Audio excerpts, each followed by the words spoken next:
investigation showed just how far the FBI went to destroy Flynn's life. Trace Gallagher joins us with details on that. Trace?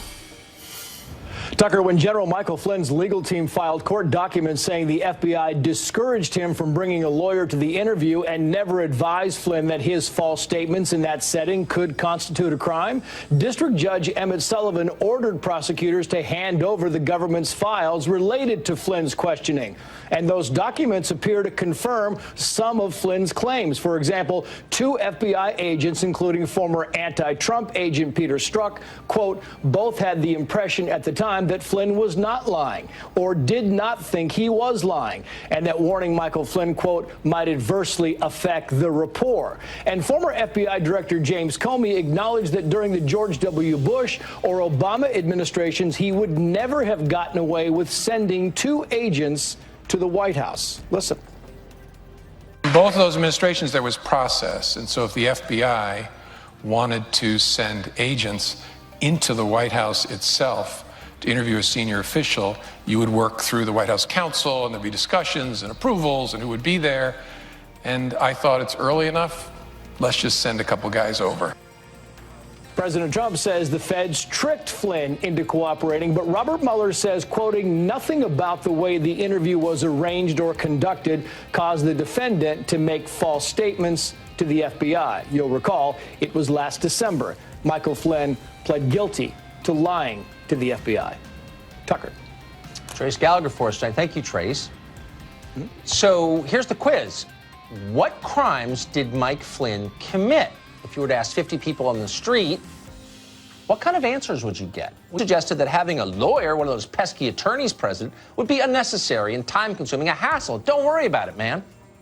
Well, Flynn, and a close associate who we talked to this afternoon describes him as trusting by nature, agreed to those terms. Obviously a mistake. He clearly thought he was helping the FBI, but he wasn't. He was walking into a trap. One of the agents he met was Peter Strzok. Remember the name?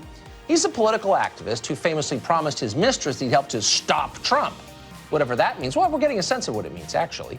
According to the FBI's own documents, Andy McCabe, Peter Strzok, and the rest decided that FBI agents should not warn Flynn that making a misleading statement to the FBI would be a crime.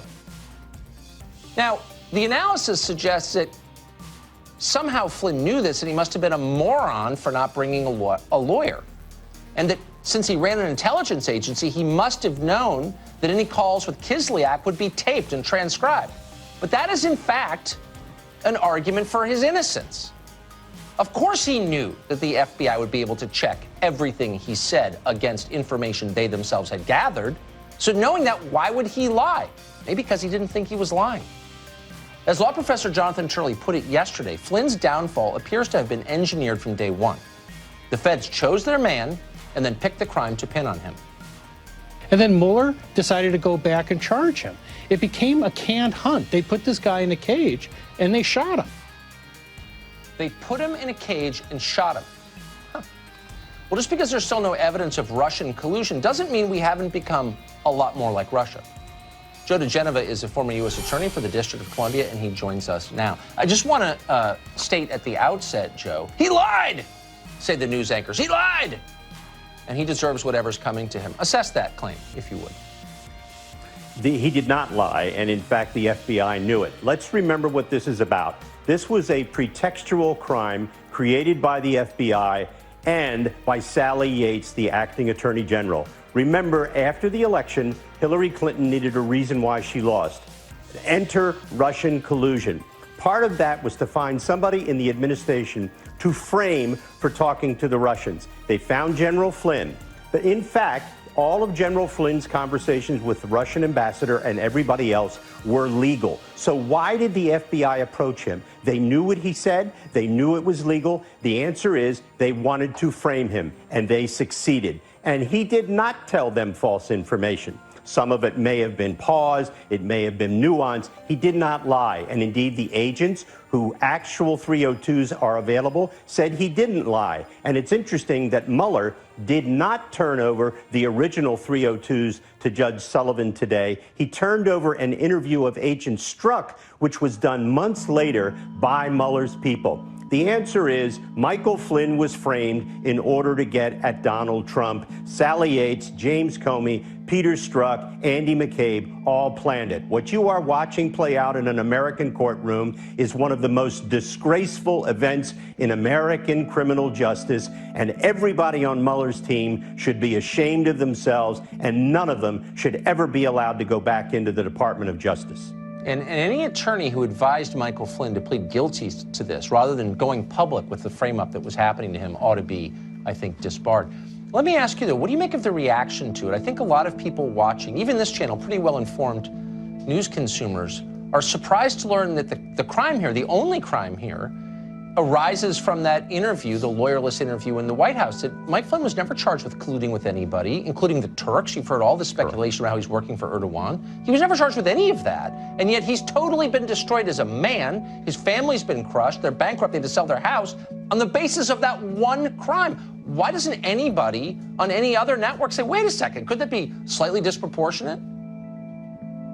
Well, Tucker, the people on the other networks and the people at the FBI at that time in the Department of Justice wanted one thing. They wanted to find a way to destroy Donald Trump because he wasn't supposed to be elected. But he beat them. And once they were beaten, they got angry. And then they got vindictive.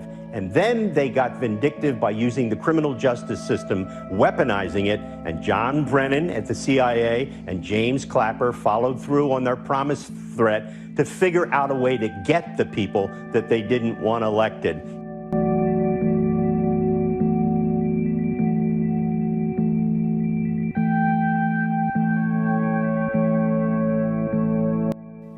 And we have an army, okay, as a soldier and as a general, as a retired general, we have an army of digital soldiers. What we are now, what we call, I call them, because this was an insurgency, folks. This was run like an insurgency. This was irregular warfare at its finest in politics. And that story will continue to be told here. But we have what we call citizen journalists.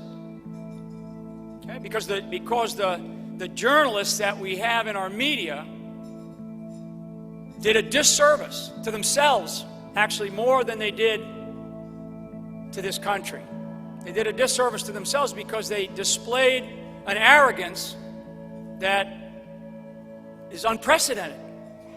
And so the American people decided to take over the idea of information. They took over the idea of information, and they did it through social media.